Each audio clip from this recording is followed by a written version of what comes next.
Good day, viewers. Welcome to the 19th International Academic Press Desk. My name is Kevin Olaiwaju. Welcome to Crystal Education TV once again. It's another week in review here as we look at the education update as they happen in the dailies during the week. I choose Crystal, saying don't forget, like, subscribe to our channel, comment, so you can keep us rolling. And our promo for students is beginning. It's going to be an October give out for students in various schools who subscribe to our channel. You can use your parents' phone, you can use anyone's phone. All you just have to do is watch our videos, comment, right? Tell us what you feel about the videos, and possibly suggest the content you think we could give out to you that will make it interesting for you here on Crystal Education TV. And then don't forget to leave the name of your school and your class, and we'll be selecting at random every week in October. Is going to be our Crystal Education Media Giveaway month. So let's do it together. After the break, we'll take on the education update. My name is Choose Crystal.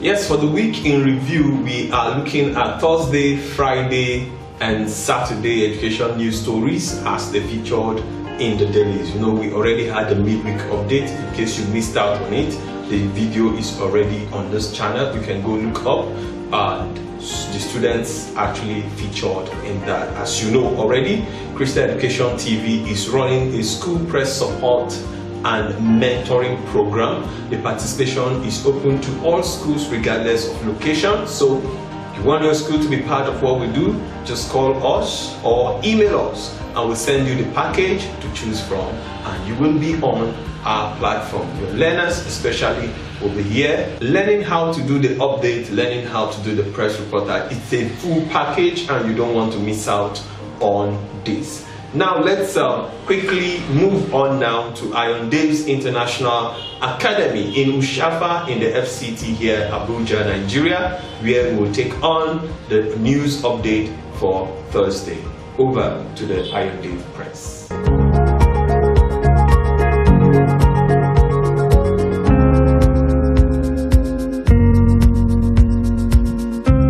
Good day, viewers. My name is Nomson Divine. Welcome to Iron Dave International Academy, where our vision is to maintain a standard and contribute to the development of a complete child with visionary leadership qualities. Now, let's take you to our news desk for the news update. Over to you, Amira and Kelvin. Good day, viewers. Welcome to the 19th International Academic Press Desk. My name is Kevin Olaiwaju, a SS1 student of this great school in Ushafa FCT, Abuja. And I am Abdulhamid Amira. We are bringing you the education news updates from the dailies for Thursday, 22nd September 2022 from the AIA News Desk. We begin with this story from these days. Kwankwaso berates other presidential candidates over educational qualifications, say he's most qualified. The national leader and the presidential candidate of the new Nigeria People's Party, NNPP, Rabiu Kwankwaso, has stated that he is more academically qualified than other presidential candidates contesting the 2023 election. Kwankwaso stated this in Abuja at a workshop social media training for party officials ahead of the poll. On The Guardian, Lagos Free Zone awards scholarship to 6 indigent children in Igbeduleki communities as a part of its corporate social responsibility and strategy for strengthening community relations. Lagos Free Zone, a subsidiary of Tolaram, has awarded scholarship to 6 indigent students within its host community. Each of the beneficiaries went home with a check of 100,000 naira at an event held at the company's corporate headquarters, which was attended by the leaders and members of the community. The Guardian still published Tackling Plagiarism Through Homegrown Detection Software. As part of the effort to tackle the menace of plagiarism in Nigerian universities, the Committee of Vice Chancellors of Nigerian Universities, CVCNU, the umbrella organizations for Vice Chancellors of Federal, State and Private Universities, had developed a software that detects plagiarized research works. From the international media on education, SDG Knowledge Hub published these stories. Summit produces 130 national commitments, finance facility for education. The UN Secretary General convened the Transforming Educational Summit, which saw more than 130 countries commit to rebuilding their education system and accelerating action to end the learning crisis. Among key initiatives launched at the summit in the International Financing Facility for Education, IFFED, which will provide an initial $2 billion in addition affordable funding for education programs. The summit took place against the backdrop of a learning crisis caused by COVID-19 pandemic.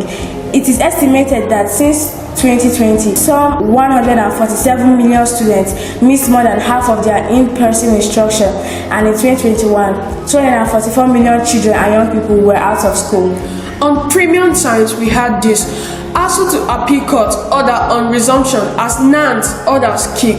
The Academic Staff Union of University, ASU, has said that it is set to appeal the order by the National Industrial Court, NIC, directing the suspension of its 7-month-old strike. In a text statement sent to members of the union on Wednesday by the chairman of Lagos Zone of ASU, Adeloja Odukoya, the union urged its member to remain calm. The union, in the statement obtained by Premium Times, said its lawyer is already filing an appeal. The Guardian also wrote, ASU Fourth Court ruling proceeds on appeal as lawyers seek compliance.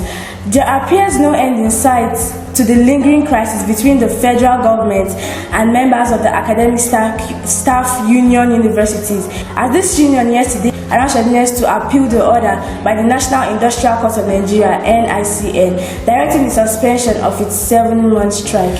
Still on The Guardian, FG promises improved learning opportunities. The federal government has restated its readiness to strengthen educational and lifelong learning opportunities for ordinary Nigerians.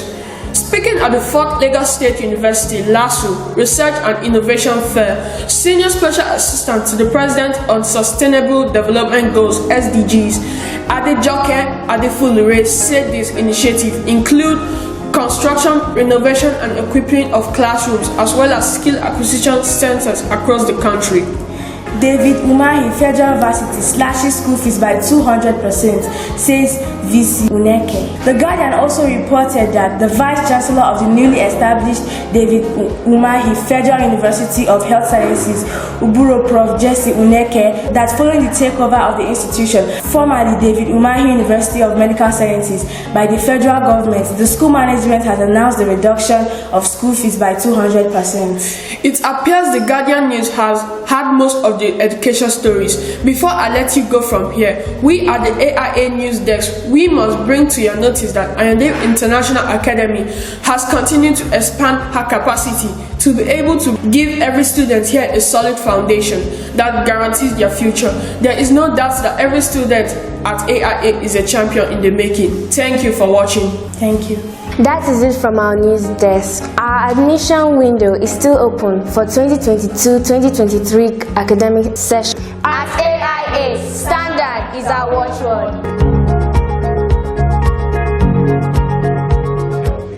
Now we move to see the stories from the late Thursday and Friday coming from Prime Care College in Kubwa, Abuja. Over to Prime Care Press. Good day, viewers. Welcome to the Prime Care International Press Desk. My name is Yama Dubai Wisdom, a history student of this school in Kubwa, Abuja. And I am Etomi Bernard Sao. We are bringing you the education news updates from the dailies of the late Thursday 2022 and Friday 23rd September from the Prime Care International School News Desk. Late Thursday on education news updates, we had this on The Guardian: interrogating cost of education for undergraduates in federal and state universities. When Olakunle Olomide secured admission to study medicine at Olabisi Onabanjo University, OOU, the joy of his parents knew no bounds. But when they were handed the bill of 650,000 as tuition and other sundry expenses, their hearts skip the beat. The bill is exclusive of accommodation, feeding, and others. They wondered why the bill should be that high in a public university. Although federal universities are almost tuition-free, there are so many sundry charges that make the whole phrase of the tuition-free in public universities a ruse. The situation is almost the same in state-owned schools. Still from The Guardian, Chioke plans e-library, others from Enugu School. The group managing director, Afrin West Africa, Ike Chioke, has announced plans to establish an e-library and Information and Communication Technology (ICT) center in Central School, Obioma, Enugu State. He stated this while receiving 400 books on behalf of the school from a non-governmental organization, Book My School, led by its chairman, Abdul Lahi Idris. The Guardian also published the National University of Singapore's Virtual Education Fair introduced globally renowned master programs in the digital age. A master's degree is the new high school diploma. In today's economy, a master's degree is an essential in order to be competitive in the job market. There are many reasons for this. First of all, there are more people with bachelor degrees than ever before. The job market is saturated with people who have the same basic level of education. A master's degree shows that an individual is dedicated to put in the extra work to get ahead. On Daily Post, we have the story. ASU President Oso Deke reviews the decision many lecturers to take after strike. The President of Academic Staff Union of University, ASU, Professor Emmanuel Osodeke has warned about the far-reaching effects of judgments of the National Industrial Court, which ordered lecturers back to class. Osodeke spoke this during an interview on Channel Television on Wednesday night. Also from the Daily Post, EXIL orders students back to campus, scheduled second semester exams. The management of Ekiti State University, ADO-EKTI, has directed the resumption of the full academic activities with effect from 22nd September 2022. Accordingly, round of lectures for the second semester of 2021/2022 academics session have been scheduled to hold on Thursday, 22nd September and Friday, 21st October 2022. From our noble school, we are delighted to let you know that our school, Pamka International, stands for excellence. The 2023 academic session has started with many learning activities and the extra, like our press participation and media activities like this. You can still take advantage of the admission window, which is still open for intake into all various arms of prime care, nursery and primary secondary classes.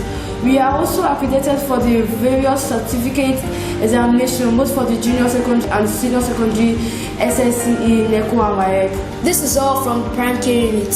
I am Etomi Bennett. Thank you. On the Punch, we have the story, ASU strike. Don't deregister ASU. NLC warns federal government. Rights in the game.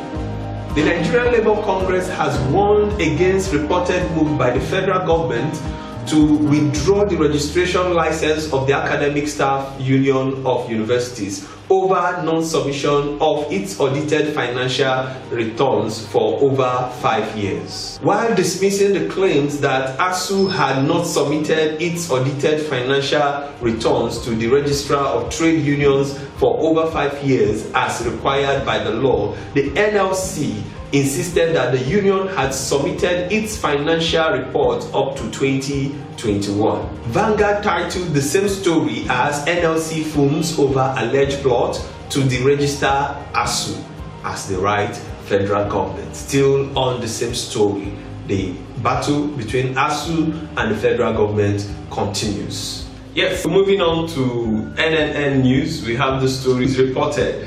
Girls deserve access to quality education, women group.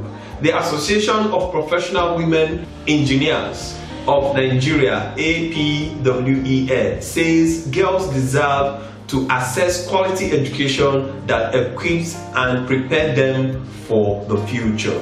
That is according to Dr. Elizabeth Eteriho, president of the group, said this in an interview with the news agency of Nigeria. Still on the NNN news, we have the story that says association urges inclusion of sign language in Nigeria's education curriculum.